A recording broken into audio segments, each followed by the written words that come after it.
There's a new Sussex rumour: Doria and Harry allegedly don't like each other. Meghan and her mother allegedly are awful to Harry and abuse him, but know that they cannot leave physical marks. They allegedly have proof of Harry being horrible and attacking them, which they've obtained sneakily. Also, the self-anointed Queen of Montecito has loose lips when she's intoxicated. Doria thinks that she rules the house and acts like a dictator. Also, her alleged drug use is nothing new. It's also alleged that she's why Harry is on ayahuasca and is so reliant on drugs. He referenced that drug during his televised therapy session with Dr. Gabor Mate. Meghan allegedly does common stuff like cocaine and marijuana. Speaking to trauma expert Dr. Gabor Mate in a live Q&A, the Duke of Sussex said marijuana actually did really help me. Moving on to talk about hallucinogens, especially ayahuasca, the prince said, "I started doing it recreationally and then started to realise how good it was for me. I would say it's one of the fundamental parts of my life that changed me and helped me deal with the traumas and pains of the past." Dr. Max Pemberton, an NHS psychiatrist, accused the outspoken prince of wading into the debate on mental health with reckless ignorance.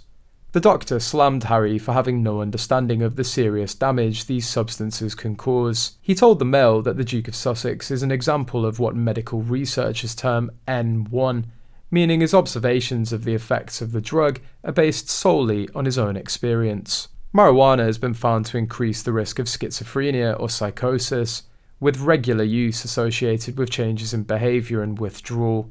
Dr. Pemberton added that Harry has forfeited any right he may have had to be seen as a credible representative for mental health charities, as he explained the possible negative impacts of ayahuasca.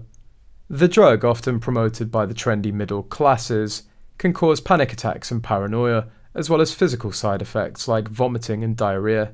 Dr. Pemberton added, as for his enthusiasm for ayahuasca, a mind-altering drink made from plants found in the Amazon rainforest, including the Psychotria viridis shrub, I'm almost speechless at the stupidity of his endorsement. Any qualified psychiatrist who promoted this drug as a panacea for all would probably deserve to be struck off.